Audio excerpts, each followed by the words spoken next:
আচ্ছা, এটা একটা বিষয় না, বলছি আমরা ওসমান হাদির বিচারে দৃঢ় প্রতিজ্ঞ। ওসমান হাদি হত্যার বিচার নিশ্চিত না হলে লাগাতার অবস্থানের হুঁশিয়ারি দিয়েছেন ইনকিলাব মঞ্চ।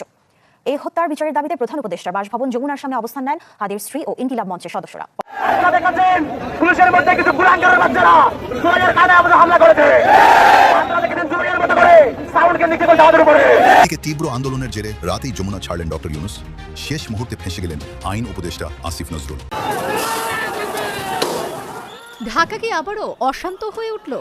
রাষ্ট্রীয় অতিথি ভবন যমুনার সামনে ইনকিলাব মঞ্চের অবস্থান এবং পরবর্তী সংঘর্ষে উত্তাল হয়ে ওঠে রাজপথ। শহীদ শরীফ ওসমান হাদি হত্যার বিচারের দাবিতে শুরু হওয়া এই আন্দোলন এখন জনমনে নানা প্রশ্নের জন্ম দিচ্ছে।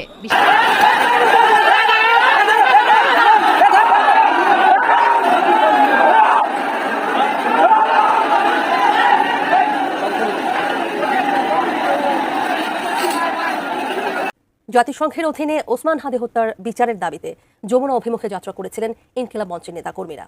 এরপরই তাদেরকে ছত্রভঙ্গ করতে জল কামান ও টিয়ার গ্যাস নিক্ষেপ করে আইনশৃঙ্খলা বাহিনী। ইন্টারকন্টিনেন্টাল মোড়ে এই সংঘর্ষ হয়। সামাজিক মাধ্যম ফেসবুকে ইনকিলাব মঞ্চ জানায় জাবের ভাই গুলিবিদ্ধ, জুমা শান্তাকে বুট দিয়ে পালানো হয়েছে। যমুনা পাহারা দিচ্ছে বা যমুনায় বসে আছে হাসিনা সেই ফেসিবাদী আমলের পুলিশ লিগ কিনা সেটা আমরা জানতে চাই। আমরা মনে করছি এই যে উপদেষ্টা পরিষদটা যে রয়েছে, এই উপদেষ্টা পরিষদের একটা অংশ শহীদ ওসমান হাদির খুনের সাথে জড়িত। আসসালামু আলাইকুম প্রিয় দর্শক, আপনাকে স্বাগতম আমাদের রাজনীতিকতা চ্যানেলে। প্রিয় দর্শক, ওসমান ভাইয়ের খুনের রায় এখন হয়নি। ওসমান ভাইয়ের হত্যার বিচার এখন আমরা পাইনি। কেন পাইনি? এই সরকার, ডক্টর ইউনূস সরকার এখন পর্যন্ত ওসমান ভাইয়ের হত্যাকারীকে ভারত থেকে এনে তার বিচার করতে পারল না। প্রিয় দর্শক, আজকে আবার ছাত্র জনতা যমুনা ঘেরাও করছে। তারা ওসমান হাদির যারা এই নির্মম হত্যাকাণ্ডের সাথে জড়িত তাদের বিচার দেখতে চাই বাংলাদেশের জনগণ। প্রিয় দর্শক, আপনারা দেখেছেন ডক্টর ইউনূস সরকারের পুলিশ বাহিনী কিভাবে এদের উপরে অত্যাচার নির্যাতন চালাইছে। প্রিয় দর্শক, ইতিমধ্যেই আপনারা ভিডিওর শুরুতেই ভিডিওর অংশবিশেষ দেখেছেন। অংশবিশেষ দেখেই বুঝতে পারছেন আজকের ভিডিওটি ঠিক কতটা গুরুত্বপূর্ণ হতে যাচ্ছে। তাই বলবো দর্শক, সম্পূর্ণ ভিডিওটি দেখলেই বুঝতে পারবেন ছাত্র জনতার উপরে যে অত্যাচার হয়েছে, যে লাঠিচার্জ হয়েছে, তার সর্বশেষ কী পরিস্থিতি। চলুন দর্শক, ভিডিওতে একটি লাইক দিয়ে ধারাবাহিকভাবে সম্পূর্ণ ভিডিওটি দেখে আসি। ধন্যবাদ সবাইকে। জাতিসংঘের অধীনে ওসমান হাদি হত্যার বিচারের দাবিতে যমুনা অভিমুখে যাত্রা করেছিলেন ইনকিলাব মঞ্চের নেতাকর্মীরা। এরপরই তাদেরকে ছত্রভঙ্গ করতে জল কামান ও টিয়ার গ্যাস নিক্ষেপ করে আইনশৃঙ্খলা বাহিনী।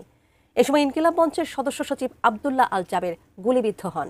সেই সঙ্গে আহত হয়েছেন রাকসুর জিএস আম্মার সহ বেশ কয়েকজন। ঢাকা কি আবারও অশান্ত হয়ে উঠল? রাষ্ট্রীয় অতিথি ভবন যমুনার সামনে ইনকিলাব মঞ্চের অবস্থান এবং পরবর্তী সংঘর্ষে উত্তাল হয়ে ওঠে রাজপথ। শহীদ শরীফ ওসমান হাদি হত্যার বিচারের দাবিতে শুরু হওয়া এই আন্দোলন এখন জনমনে নানা প্রশ্নের জন্ম দিচ্ছে। বিশেষ করে দেশ যখন একটি ঐতিহাসিক নির্বাচনের দোরগোড়ায় দাঁড়িয়ে আছে, তখন এমন সংঘর্ষকে নির্বাচন বানচালের ইঙ্গিতও বলা হচ্ছে। শুক্রবার ইনকিলাব মঞ্চের সদস্যরা যমুনার নিরাপত্তা বেষ্টনী ভাঙার চেষ্টা করলে আইন শৃঙ্খলা বাহিনী তাদের ছত্রভঙ্গ করে দেয়। আন্দোলনে আহত হয় ইনকিলাব মঞ্চের সদস্য সহ অনেকে। তবে সরকার ও ঢাকা মেডিকেল কলেজ কর্তৃপক্ষ স্পষ্টভাবে জানিয়েছে সেখানে কোনো আগ্নেয়াস্ত্র বা গুলি ব্যবহার করা হয়নি।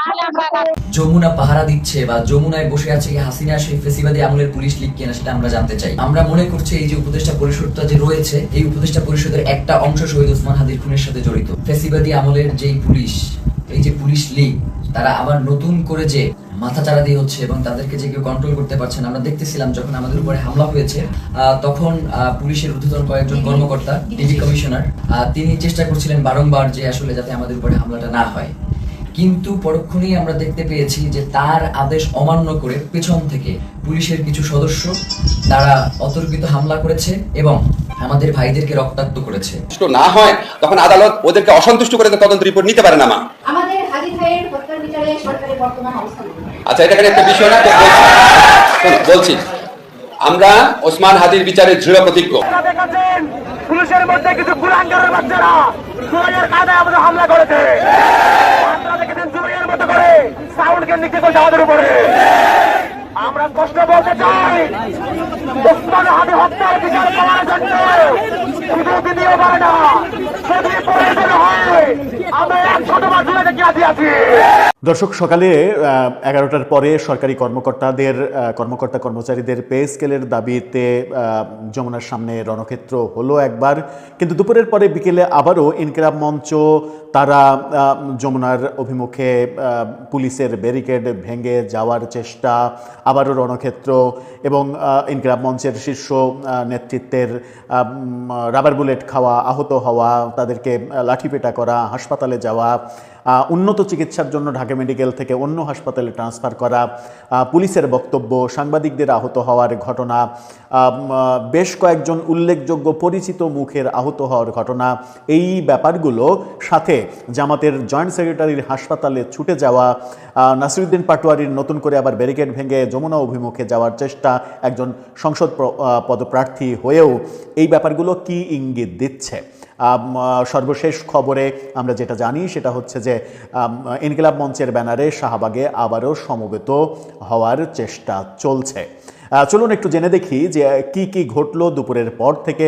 ইনকিলাব মঞ্চ কেন আবারও সরকারি কর্মকর্তা কর্মচারীদের সঙ্গে এক দফা সংঘর্ষের পরে আবারও কেন পুলিশের সঙ্গে তারা সংঘর্ষে লিপ্ত হলো? ব্যাপারটা কি নির্বাচন কেন্দ্রিক ব্যাপার কিনা? পুলিশই কেন এত বেশি মারমুখী হলো? এর পেছনে অন্য কোনো কারণ আছে কিনা সে আলোচনা করে বোঝার চেষ্টা করব।